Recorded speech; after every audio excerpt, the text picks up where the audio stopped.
Hello guys, आज हम लोग डिस्कस करने वाले हैं सेल एंड लीज बैक का टॉपिक, जो कि आपके इंडियाज़ 116 में है। ये बच्चों बहुत ही इम्पोर्टेंट टॉपिक है एग्ज़ाम पॉइंट ऑफ व्यू से। अब देखिए, ये सॉल्व करते हैं। पहले मैं आपको एक एग्जांपल के थ्रू ये समझाने का ट्राई करती हूँ। देखो, ये है आपका AK और ये है आपका SK सर, ठीक है।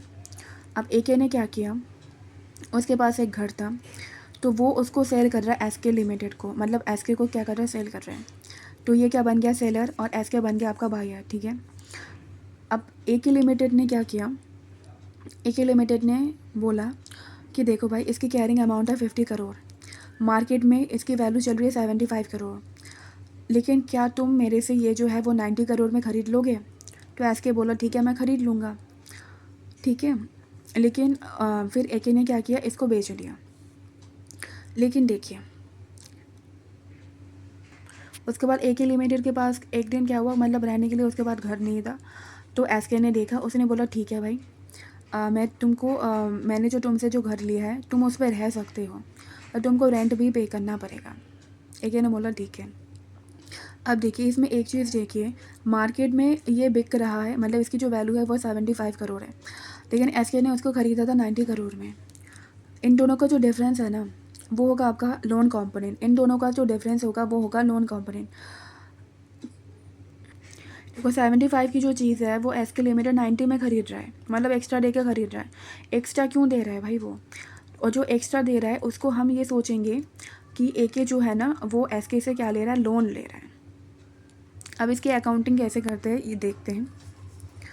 इसका जो लीज टर्म था वो आपका 10 साल का है, डिस्काउंटिंग रेट है 10%। लीज पेमेंट जो है वो आपका 12 करोड़ पर एनम है। लीज पेमेंट है तो हम क्या करते हैं, इसका PV करते हैं, PV of a future lease payment. PV करने के बाद इतना आया, तो ये पूरा का पूरा जो है ना वो आपका लीज लाइबिलिटी नहीं होगा। 75 माइनस 90, जो 15 करोड़ का आपका लोन कंपोनेंट है ना, पहले लोन कंपोनेंट को हम क्या करेंगे, पहले अलग करेंगे। 15 करोड़ लोन रीपेमेंट, हम ये मानते हैं कि ये क्या है, लोन रीपेमेंट है, मतलब हम ये मानते हैं कि AK ने लोन लिया है, ठीक है। बैलेंसिंग फिगर जो है वो होगा आपका लीज की लाइबिलिटी। अब देखिए, जो जनरल एंट्री है वो AK लिमिटेड क्या पास करेगा, डे 1 को AK बोलेगा कि मैंने लोन लिया है, कितना, 15 लाख का, और लास्ट में वो क्या करेगा, सेल एंड लीज बैक का एंट्री भी मारेगा। लोन लिया है, पैसा आया होगा तो कैश बैंक अकाउंट डेबिट।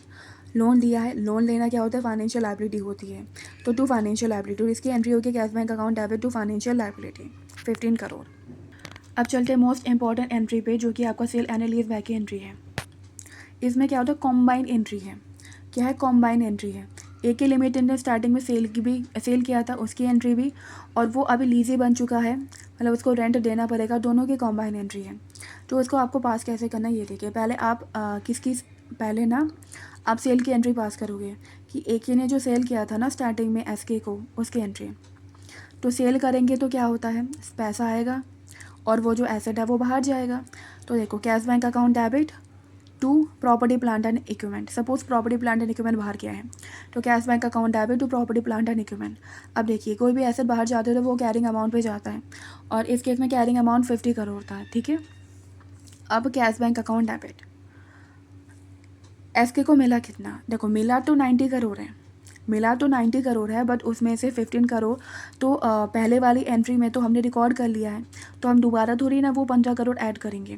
तो 90 माइनस 15, 75 करोड़ ही आपके कैश आने बैंक अकाउंट में जाएगा।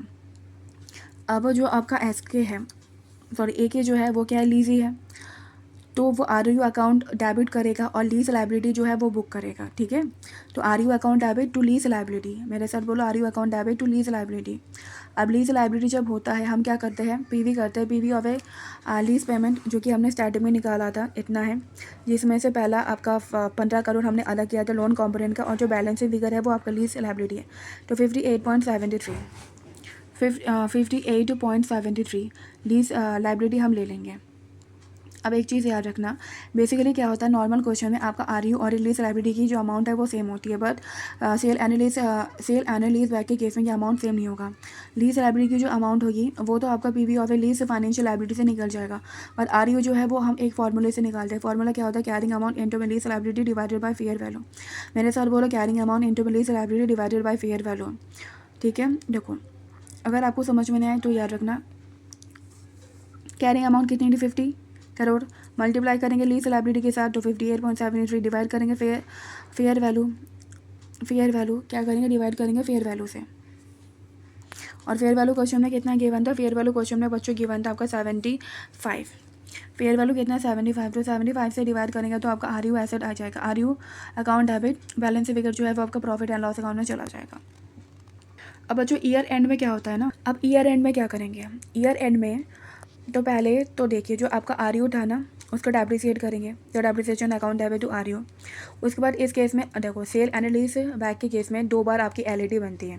पहले लीज लाइबिलिटी का जो हम एल नॉर्मली बनाते हैं वो बनाएंगे, और हर ईयर के एंड में 2 एंट्री जो नॉर्मली हम पास करते हैं वो पास करेंगे। लीज लाइबिलिटी है तो लाइबिलिटी है मतलब खर्चा, जो इंटरेस्ट जो है वो खर्चा होता है, तो interest account debit to lease liability, ये आपकी ड्यू की एंट्री होती है। उसके बाद रीपेमेंट मतलब पैसा देना पड़ेगा, तो lease liability account debit, lease liability कम हो जाएगी टू कैश और ए बैंक, ठीक है।